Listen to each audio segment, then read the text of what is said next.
फैसल साहब, इस वक्त हमें अपने नाज़रीन को एक ताज़ा और अहम खबर देनी है। लाहौर हाई कोर्ट की जानिब से फैसला दिया गया है। नवाज शरीफ साहब का नाम ईसीएल निकालने का हुक्म दे दिया गया है। लाहौर हाई कोर्ट ने बड़ा फैसला दे दिया है। नवाज शरीफ का नाम ईसीएल से निकालने का हुक्म दे दिया गया है। लाहौर हाई कोर्ट की जानिब से अहम खबर आपको दे रहे हैं कि नवाज शरीफ का नाम ईसीएल से निकालने का हुक्म दे दिया गया है और इस वक्त ये फैसला जारी किया गया है। दरख्वास्त पर आज समाअत होती रही, 4 बार ये समाअत मुलतवी हुई और अब 5वीं दफ़ा जब ये समाअत शुरू हुई तो अब लाहौर हाई कोर्ट की जानिब से नवाज शरीफ का नाम ईसीएल से निकालने का हुक्म दे दिया गया है। हमारे नुमाइंदे मियां दाऊद हमारे साथ मौजूद हैं, उनसे मजीद बात करेंगे। मियां दाऊद बताइएगा मजीद। मियां दाऊद से भी बात करने की कोशिश करेंगे, आपको हम खबर से आगाह करें। साबिक वज़ीर आज़म नवाज शरीफ का नाम ईसीएल से निकालने का हुक्म दे दिया गया है। मियां दाऊद हमारे साथ मौजूद हैं। जी मियां दाऊद।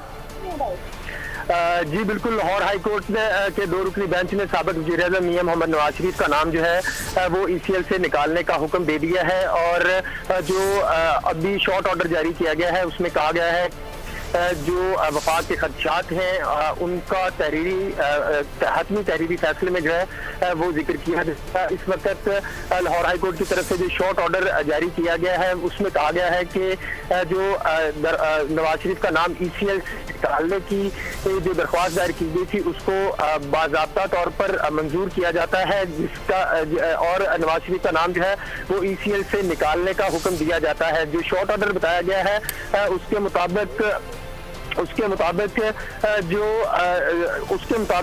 जो अदालती ड्राफ्ट था उसको नवाज शरीफ ने कबूल किया था और जो वफाकी हुकूमत ने एतराज़ात आयद किए थे, वफाकी हुकूमत के एतराज़ात जो है वो 2 रुकनी बेंच ने जो है वो नोट कर लिए हैं और शॉर्ट ऑर्डर जो है वो ये बताया गया है कि दरख्वास्त जो है वो बाज़ाब्ता समाअत के लिए मंजूर करते हुए नवाज शरीफ का नाम जो है वो ईसीएल से निकालने का हुक्म जारी किया गया है।